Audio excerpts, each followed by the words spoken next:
yes, Kenya. Tamu sana, yes, tamu sana. Today, for the very first time, Waiguru has dropped a bombshell on the deep state. A bombshell that is going to form the basis of our analysis and discussion today. So if in case you've just bumped on this YouTube channel for the very first time, subscribe and also give this video a like. Give it a like, please. Thank you. God bless you. About some few hours as I talk, Anne Waiguru, through her Facebook account, had this to say. Last time I said, on BBI, let me keep quiet a bit. Immediately, EACC raided my office. Recently, I said I'm introspecting on the political way forward, and again immediately I get EACC summons complete with all the subtle threatening inflexibilities and media alerts on an alleged payment of 52 million allocated by County Assembly for a pending bill that was acquired in 2010 for subdivision, allocating and cadastral mapping of over 17,000 acres of South Ngariama settlement scheme, and which EACC knows has not even been paid. Is it just coincidence, witch hunt, or the usual attempt to shape narratives for 2022 succession politics? That's Anne Waiguru's Facebook update about 4 hours ago now.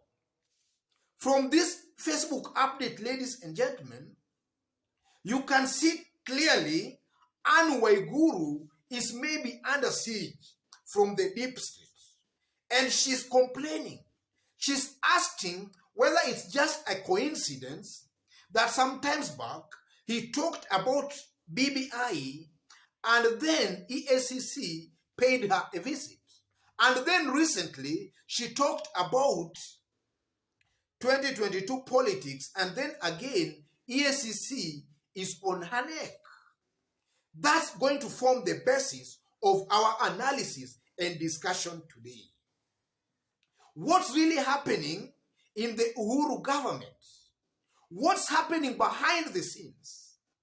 Because Anne Waiguru is a very staunch defender of the president, and immediately after the handshake, Anne Waiguru was among the first elected leaders from Mount Kenya who are very staunch defender of the handshake. What's actually happening behind the scenes? What's happening? Having looked at this matter keenly, ladies and gentlemen, I've come out, or rather I've come up with 5 things that might be happening behind the scenes. The first thing that comes out clearly from that post by Anne Waiguru is that there is some kind of a sibling rivalry in Uhuru's government. There is a wing, the ones we always call here as the diplomatic wing of the deep states. There is the diplomatic wing of the deep states that are sabotaging the political wing of the government. And I'm saying that because of this.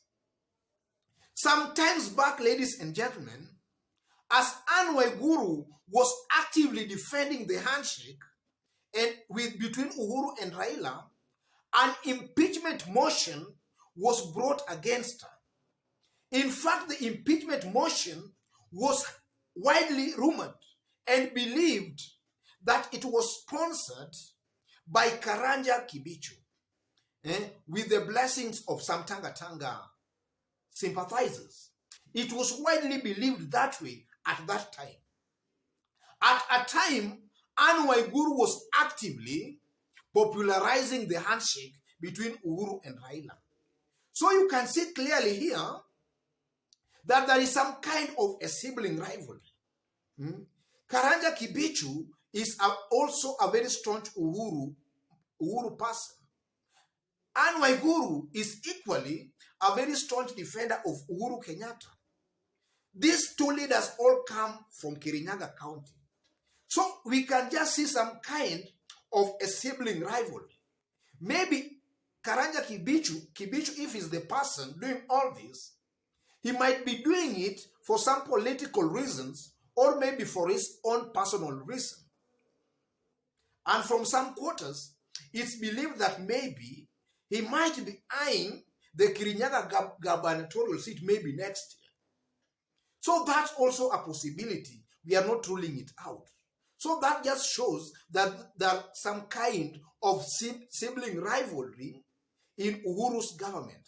This might be happening even without the express authority of the president himself. Secondly, there might be some Tangatanga powerful elements and functionaries still in government. And these elements or functionaries might be trying to sabotage President Uhuru, or they might be trying to indirectly fight the president. As much as Tangatanga are telling us that they are not part of the government, I still believe, and I strongly believe, that there might be some elements sympathetic to Tangatanga who are equally still powerful. And these functionaries might be in one way or the other trying to sabotage the president. And this is why I strongly believe that the president should clean up his government and, if possible, reorganize his government. A reshuffle is long overdue. A reshuffle should be done if Uhuru Kenyatta is to have one cohesive government speaking and reading from the same script. I believe that with this, there might be some elements of Tangatanga who are still very powerful, who are still trying to fight the president by maybe fighting the president's trusted lieutenants. Thirdly, ladies and gentlemen, this also shows that maybe Uhuru Kenyatta might be inaccessible to some of these leaders supporting him. Because for Anne Waiguru to come out in the public, to complain in public, it may mean that she might have tried to reach out to the president, but to no avail. She might have tried.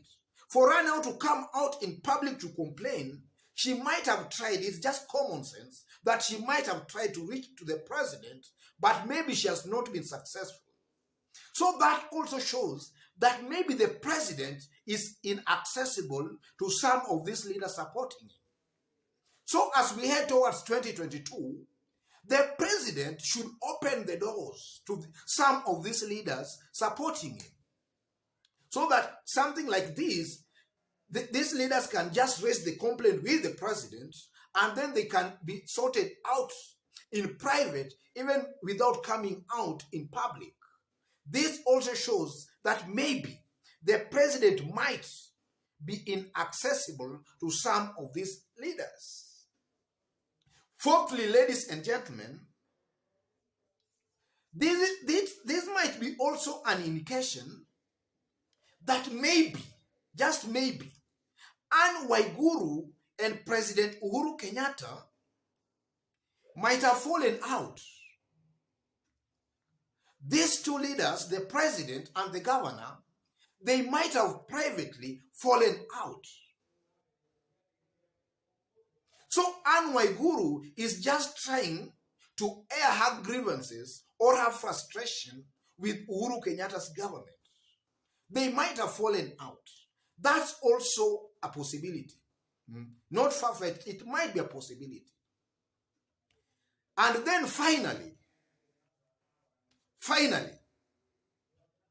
Anne Waiguru might also be looking for an scapegoat to ditch Kieleweke and join Tangatanga. You know, we are in a game of politics. and anything is possible. Maybe Anne Waiguru has studied the ground, and the ground might not be very, very favorable to herself. So she may think, or she may be feeling that now if she joins Tangatanga, then the ground might be favorable. That's also a possibility, though a remote possibility. But because we are in a game of politics, everything is possible. There is no impossibility in politics. So Anne Waiguru, from where I sit, she might be complaining, because she's trying to look for an scapegoat to join Tangatanga. Because just recently, Wamuchomba, Kiambu women representative, before she ditched Kieleweke, she also used to complain of some state functionaries sabotaging and fighting her in Kiambu. And then now Anne Waiguru has also started all this complaint. It's not far-fetched. We might also just find Anne Waiguru in the Tangatanga side, though that's a remote possibility, because Anne Waiguru is among the trusted lieutenants of the president. Having said all this, ladies and gentlemen, I believe that there might be other reasons as to why Anne Waiguru is coming out to complain in public. There might be other reasons that maybe I've not talked about, but I've just tried to summarize these 5 reasons so that you can really understand what I'm trying to say very easily. Otherwise, just as I did mention when we were starting, if you've just bumped on this YouTube channel for the very first time, kindly subscribe and also give this video a like. Give it a like, please. And to those watching us for the very first time, and you are watching us outside of Kenya, drop a comment and also let us know from which part of the globe you are also watching us from. And then to our continued fans, let me tell you thank you for the kind of a job we are doing here. We are almost hitting the 10,000 mark, subscribers mark. That could not be possible without your continued support. I'm very much humbled and very much grateful. Continue supporting this channel, because that's the only way we can pass our message to a wide range and to a majority of Kenyans. May God bless you, and may God bless you, your family, and all those who are around you. God bless Kenya. Tamu sana. Tamu sana is. Tamu sana. Tamu sana.